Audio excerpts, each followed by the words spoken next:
We're doing a show for you tonight. Bold basses, brazen baritones, count in a twist of tenor. And you might say that this group of male singers are very much on the beat. These are the very manly members of the Greater Victoria Police Chorus, celebrating 30 years this year of musical police presence in the community. Although some folks on the force always tend to shy away from singing. Because it doesn't fit the image. I'm bound away. President of the Greater Victoria Police Chorus is retired Victoria Police Officer Ralph Ovinge.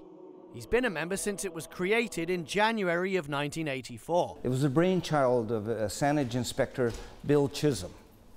And the idea was to bring harmony between the police forces in the Greater Victoria area and the public we serve through music and song. Ralph served 30 years on the force from April of 1968 to April of 98. He retired as a sergeant in the patrol division.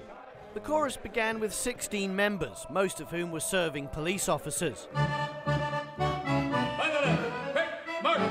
But over the past 3 decades, more civilian members have been encouraged to join. We care for one another, we joke around a lot, and when it gets down to the singing part, it's no nonsense at that time. But during concerts, I mean, we kibitz with the musicians and amongst ourselves if something goes a little bit sideways.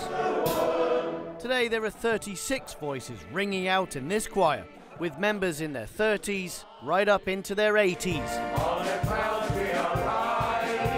They have a catalogue of about 50 songs, some of which are sing-alongs. You might recognise this golden oldie, Sweet Caroline. Sweet Caroline. I think a men's chorus is unique. You'll see men with the deep, low voice, the medium voice, and then you actually have men with very high voices, so you get the whole mixture of a full choir. Oh, in the jungle, the mighty jungle, the lion sleeps tonight. And a high voice is needed for this well-known classic. It's got to come from within. It's a pleasure, it's a release. You had a very Victoria touch. Another long-time member, Blake Hamilton Green. This retired detective inspector with the Victoria Police Department enjoys the fact that the chorus has taken him to different parts of the world.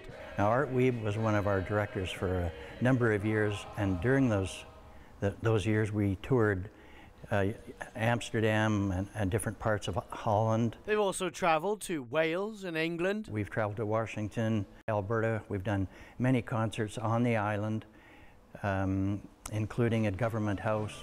We average 10 to 15 concerts a year, and we're motivated and driven to entertain particularly those seniors that are in an environment where they appreciate this kind of entertainment. The Greater Victoria Police Chorus is a non-profit organisation with a life commitment to give back to the community. In the 30 years that they've been active, they've raised over $1.25 million for local charity, and they receive no funding from any of the police departments, but have some creative projects to help raise enough money to pay the musicians for their weekly visit. We're always recruiting new members, and we're always hoping to recruit the current younger police members that are serving. We're doing a show, and we want you to come. And now they're ready for a public performance that's coming up on Sunday, May 11th. We're going to have a Mother's Day concert at the Salvation Army Citadel. While this chorus is a male-only chorus, the most recent music director is in fact a woman. Accomplished musician Valerie Turner first joined the chorus as a stand-in pianist in 2006. And it just led me into a whole new pathway in music that I wasn't expecting. We're very, very fortunate to have her as our conductor. This is why we sing. In Sandage, I'm James Green. Lift our voice.